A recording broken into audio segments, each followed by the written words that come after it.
the site of an accident is usually an unsuitable location for providing proper medical care. It may be hazardous, dirty, and inaccessible. For this reason, after first aid treatment has been administered, the injured person should be transported to a medical facility as soon as possible. It is normally the responsibility of the person giving first aid to see that the patient is transported safely and without being subjected to further injury, unnecessary pain, or shock. An important rule to remember when transporting an injured person is never move the patient until he has been examined and his injuries have been protected by properly applied dressings. Moving a patient is precise work. It calls for close teamwork and great care. In emergencies or when a stretcher is not available, various carries may be used. Carrying the patient in the arms, and the two-man carry are carries that should be used only when it is positively known that no injury will be aggravated by such handling.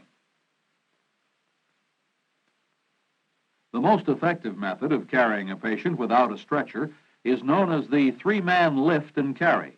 This method is used to transport injured persons for short distances and through narrow passageways.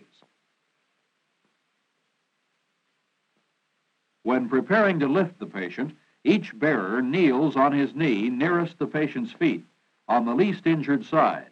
One bearer is positioned opposite the patient's shoulders, another opposite his hips, and the third opposite his knees.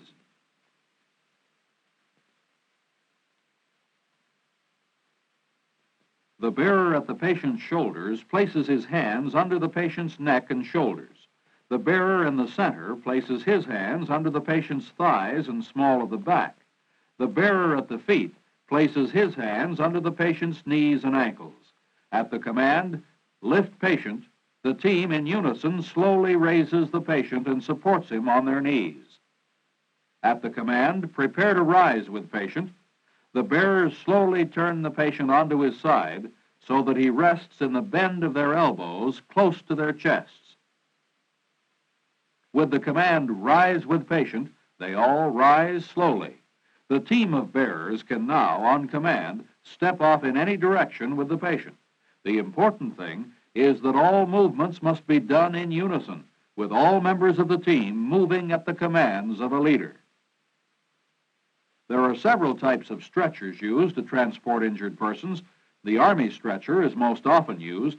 It consists of two poles held apart by folding crosspieces and covered with stretched canvas or similar material. The stretcher is tested before placing a patient on it, and the person testing it should weigh as much or more than the patient.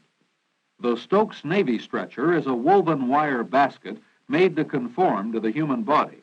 The patient can be strapped into it securely and placed even in a vertical position for transportation. It is used primarily in metal mines. Stretcher boards have the advantage of light weight, easy storage, and simplicity in use. Like the other stretchers, stretcher boards should be tested before a patient is placed on them.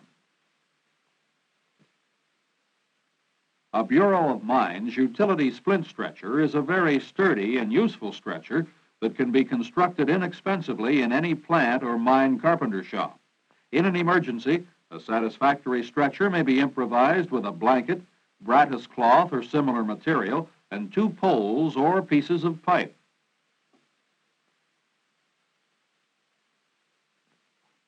To prepare to lift the patient onto a stretcher, each of the four men kneels beside the patient on one knee, the knee nearest the patient's feet.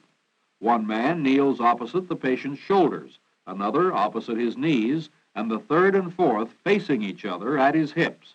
The man at the shoulders places his hands under the patient's neck and shoulders.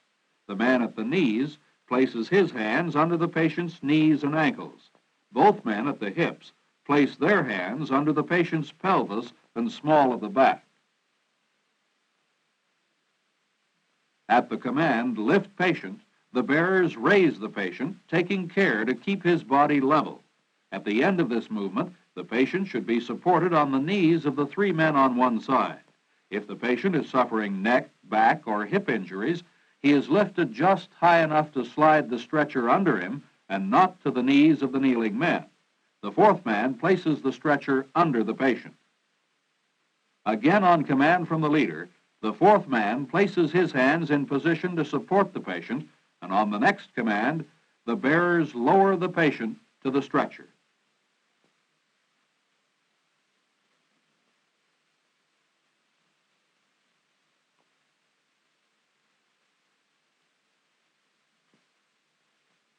When the patient is secured to the stretcher, the four bearers take positions at the head, the foot, and on both sides at the center of the stretcher. On command, all bearers stoop and grasp the stretcher and raise it together.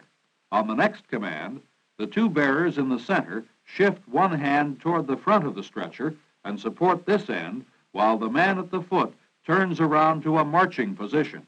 On command, the bearers step off with the stretcher in unison.